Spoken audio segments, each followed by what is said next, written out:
네, 반갑습니다, 여러분. 조코프TV 조현일입니다. 자, 즐거운 화요일 아침이고요. 날씨 추운데 여러분 건강 잘 챙기십시오.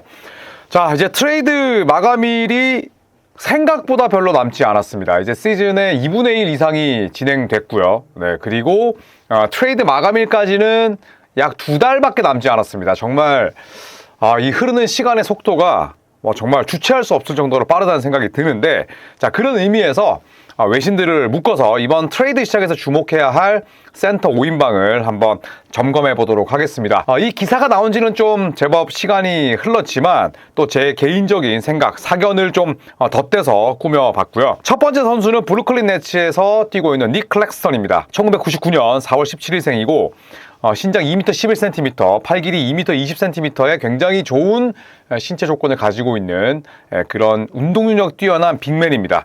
이 선수가 지난 시즌까지는 좀 뭐랄까요, 좀 감정을 주체하지 못하고 그리고 또 지나치게 흥분하는 경우도 있었고, 저는 이 선수의 그 냉철한 면이 좋았었는데 어느 순간부터 정말 제어가 안 되는 그런 분노 때문에 굉장히 스스로도 어려움을 겪었습니다. 하지만 이번 시즌에 굉장히 활약이 좋습니다. 이 조르디 감독이 닉 클렉스턴을 핸드오프형 선수의 빅맨으로 바꿨어요. 그러다 보니까 트리플 더블도 여러 차례 기록을 하고 전체적으로 아주 센스 있는 그런 빅맨으로 바뀌었습니다. 3점 능력이 없는데 대신에 탑 오브 더 키, 완전히 정면에서 가져가는 그런 핸드오프도 좋고 찔러주는 패스라든지, 그리고 또 심지어 속공 상황에서 본인이 플레이 메이킹을 하기도 합니다. 자, 이 선수는 2019년 드래프트 2라운드 31순위 브루클린 네츠의 지명을 받았고 줄곧 브루클린에서만 뛰고 있습니다. 자, 계약 상황을 살펴보면 하향식이에요. 그러니까 높았다가 떨어지는 구조입니다. 이거는 당연히 셀러리 캡 대폭등 시대에 팀 친화적인 그런 연봉이라 볼 수가 있고요.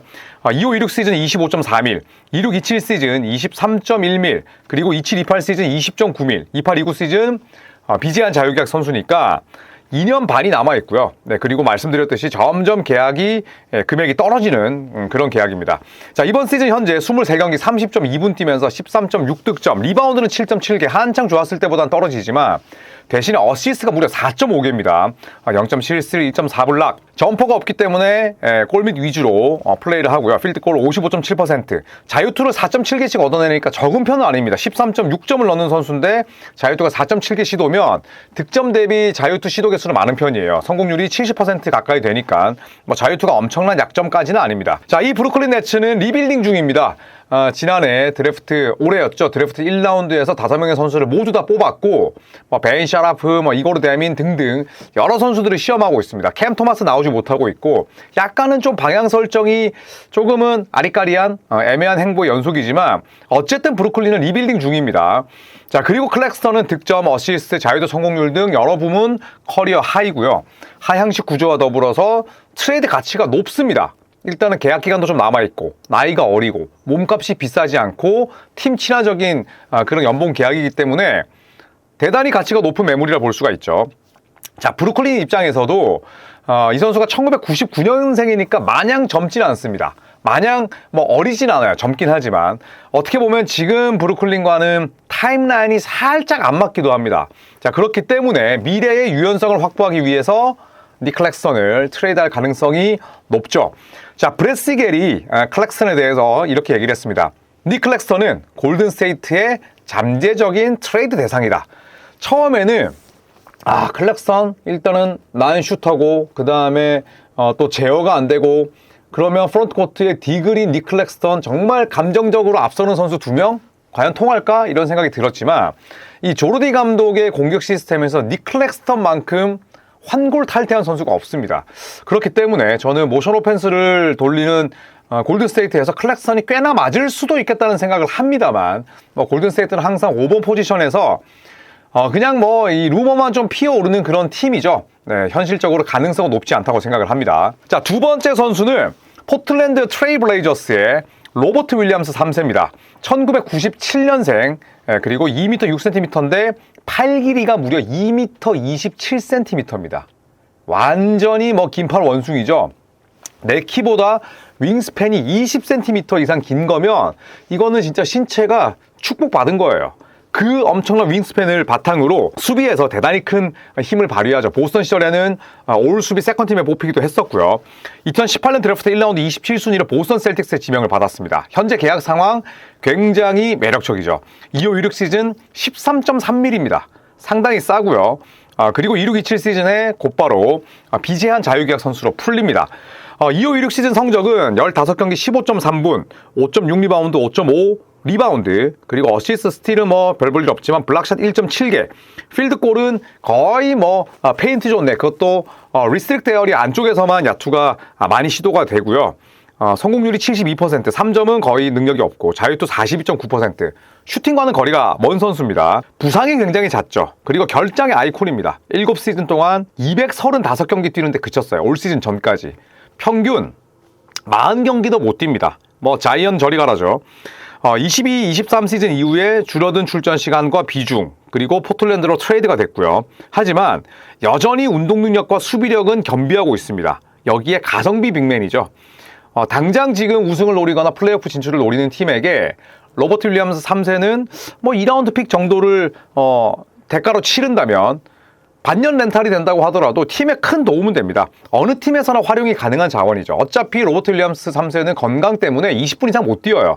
17분, 18분 정도 활약을 하면서 수비 지향적인 팀에서 로버트 윌리엄스 3세에게 군침을 흘리지 않을까 생각을 하는데, 이 포틀랜드 같은 경우에는 로버트 윌리엄스 3세 이외에 양한센 있죠. 양한센은 뭐 머리 받고 키워야 됩니다. 거기에 도노반 클링언, 여기에 제3의 센터인 디옵 리스도 있기 때문에 윌리엄스 3세가 살짝은 좀 잉여 자원이긴 하죠.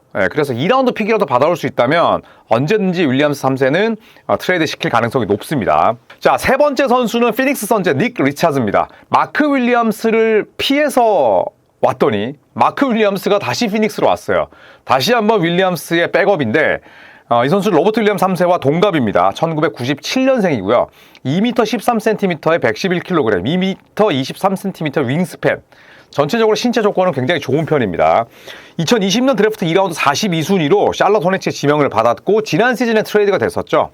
자, 현재 계약 상황을 보면 2호 1육 시즌 5밀 이거 보장됐어요. 그리고 내년 여름에 UFA 비제한 자유계약 선수로 풀리게 됩니다. 자, 올 시즌에 비중이 굉장히 떨어졌어요. 22경기, 22경기 뛰면서 10분도 채 뛰지 못합니다. 오쇼 이거다로, 라이언 던, 또 조금 범위를 넓히면 로이스 오니 같은 선수들에게 출전 시간 싹 뺏겼어요.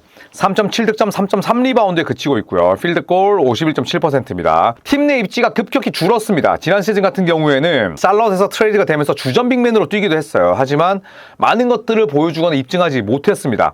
현 시점에서는 로테이션 제외가 되어 있고요.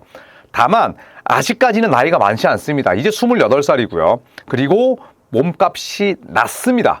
그러니까 반년 렌탈로 데려갈 수도 있지만 설령 연장 계약 맺는다고 하더라도 지금 닉 리차즈가 보여주고 있는 생산력과 뭐 출전 시간과 여러 가지 퍼포먼스를 봤을 때에는 많은 돈 받지 못하거든요. 부담이 적다는 거죠.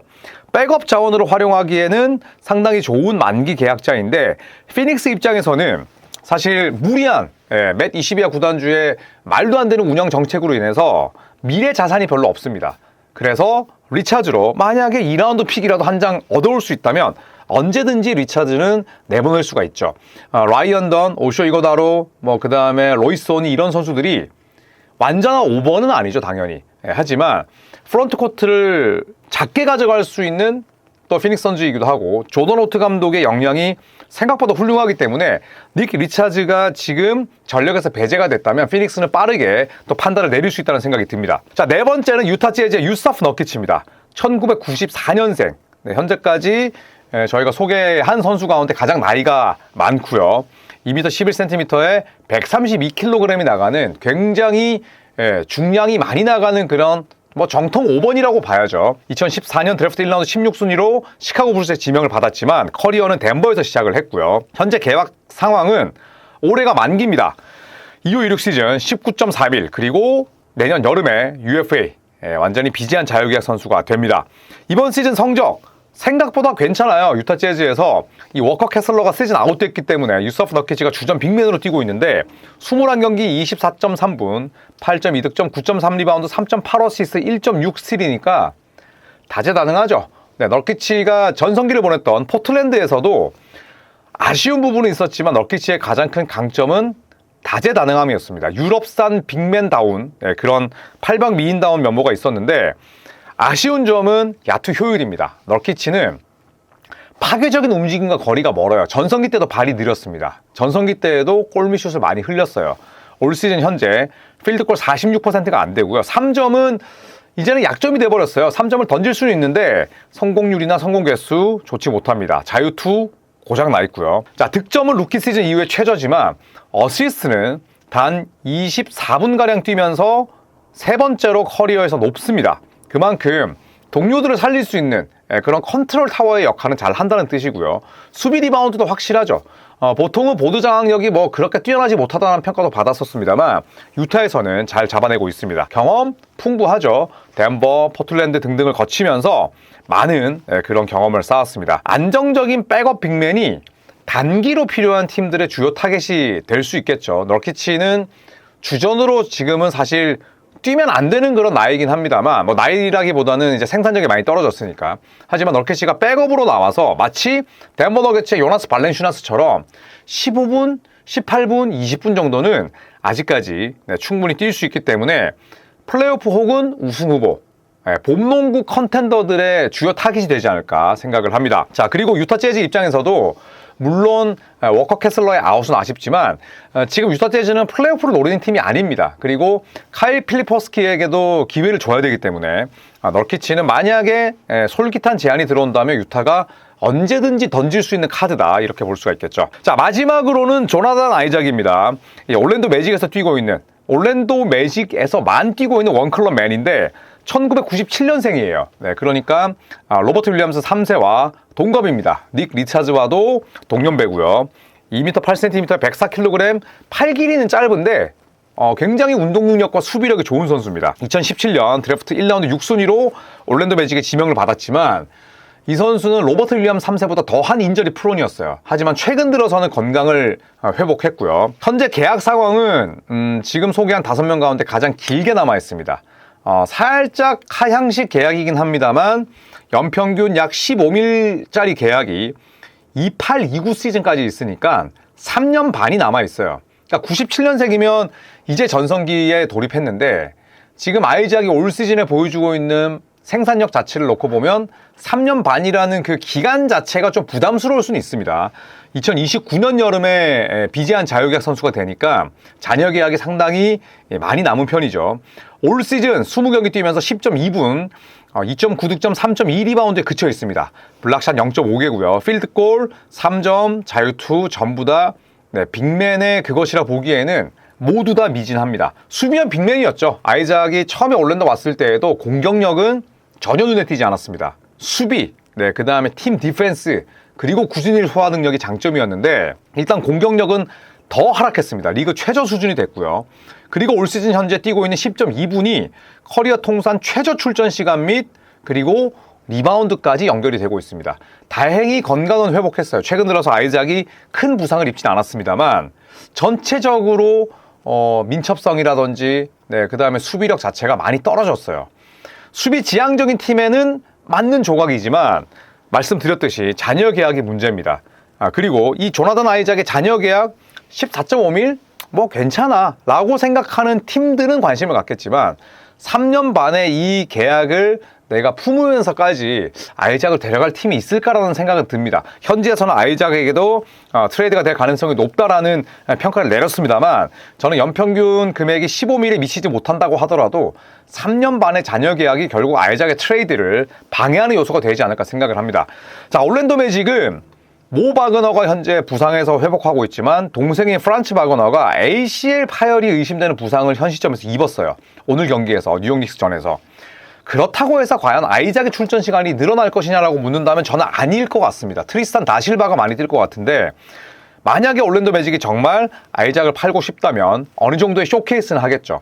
지금 바그너가 쓰러졌기 때문에. 물론 프란츠 바그너와 아이작은 전혀 유형이 다르지만 올랜도 매직이 어떤 식으로 아이작을 활용할지, 수납을 시킬지 쇼케이스를 시킬지, 자, 이런 부분을 지켜보는 것도 재밌을 것 같습니다. 자, 이상 이번 트레이드 시장에서 주목해야 할 센터 5인방을 살펴봤습니다.